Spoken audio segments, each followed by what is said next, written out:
দেয়া লাগবে, কবরে গেলে এই হিসাব দেয়া লাগবে বলে গেলাম। এ কবরে গে হিসাব দিতে হবে। যাও কবরে গে হিসাব দেবানি, সম্পত্তি সব তুমি পাবা না। 17 বছর ধরে মা বাপ মারা গেছে, আর এই 17 বছর ধরে দেখেন দিন আমি আধা দামড়া হয়ে বসে রয়েছি। আমার বিয়ে সাথে চিন্তা আপনি করেন? আমার বিয়ে সাথে চিন্তা ভাবনা আপনার করা লাগবে না। আমার সয় সম্পত্তি অর্ধেক, আমারটা আমার বুঝে যান, আমার বিয়ে আমি করে নেবো। এই সম্পত্তি তুই সব পাবি নে। সম্পত্তি সব পাবো না মানে বড় ভাই? সম্পত্তি তুই পাবি কি করে? 17 বছর আগে যখন মা মারা গেল, বাবা মারা গেল, তখন তো তোর তুই ছোট। আমি তো তোর লালন পালন করে মানুষ করেছি। হ্যাঁ, আমি তো তোর কষ্ট দুঃখ করে মানুষ করেছি। সেই হিসাবে তো তুই সমান ভাগ জমি পাস না। বড় ভাই কিরম কথা বললেন? আর কদিন পরে তো আপনি মরে যাবেন, এই সম্পত্তি কার জন্য রেখে যাবেন বড় ভাই? ও তুমি সবই বোঝো, এটা বোঝো না? এই সম্পদ কার জন্য রেখে যাবো? আমার ছোট ছোট বাচ্চা আছে না, তাদের ভবিষ্যৎ করা লাগবে না? আল্লাহ আমার বড় ভাই, আল্লাহ আমার বড় ভাই হৃদয় দাও। বড় ভাই আপনি কবরে চলে যাবেন আর কদিন পরে। এই কবরে যখন যাবেন, আমার এই যে ফাঁকি দেওয়ার সম্পদ, আমি এতিম, আপনার ছোট ভাই, এই ফাঁকি দেওয়ার সম্পদ আপনার কিন্তু অভিশাপ হবে ভাই। এই হিসাব কিন্তু আপনার দেওয়া লাগবে বড় ভাই বলে গেলাম। এই হিসাব আপনার দেওয়া লাগবে, কবরে গেলে এই হিসাব দেওয়া লাগবে বলে গেলাম। এ কবরে গে হিসাব দিতে হবে। যাও কবরে গে হিসাব দেবানি, সম্পত্তি সব তুমি পাবা না। 17 বছর ধরে মা বাপ মারা গেছে, আর এই 17 বছর ধরে দেখেন দিন আমি আধা দামড়া হয়ে বসে রয়েছি। আমার বিয়ে সাথে চিন্তা আপনি করেন?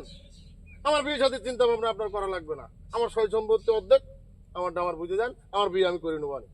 এই সম্পত্তি তুই সব পাবি নে। সম্পত্তি সব পাবো না মানে বড় ভাই?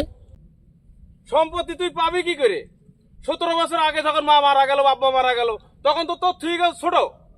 আমি তো তোর লালন পালন করে মানুষ করেছি। হ্যাঁ, আমি তো তোর কষ্ট দুঃখ করে মানুষ করেছি। সেই হিসাবে তো তুই সমান ভাগ জমি পাস না। বড় ভাই কিরম কথা বললেন?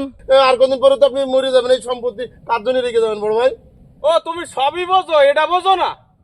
এই সম্পদ কার জন্য রেখে যাবো? আমার ছোট ছোট বাচ্চা আছে না, তাদের ভবিষ্যৎ করা লাগবে না? আল্লাহ আমার বড় ভাই, আল্লাহ আমার বড় ভাই হৃদয় দাও। বড় ভাই আপনি কবরে চলে যাবেন আর কদিন পরে।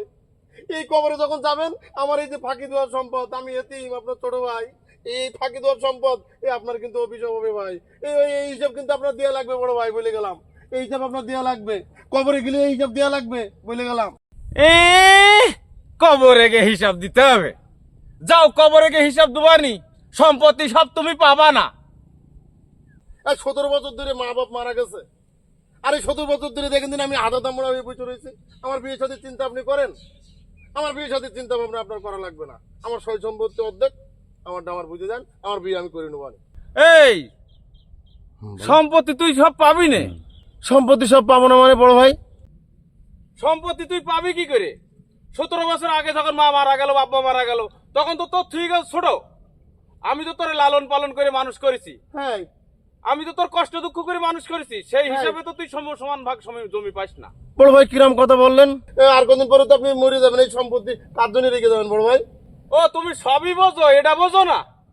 এই সম্পদ কার জন্য রেখে যাবো? আমার ছোট ছোট বাচ্চা আছে না, তাদের ভবিষ্যৎ করা লাগবে না? আল্লাহ আমার বড় ভাই, আল্লাহ আমার বড় ভাই হৃদয় দাও। বড় ভাই আপনি কবরে চলে যাবেন আর কদিন পরে।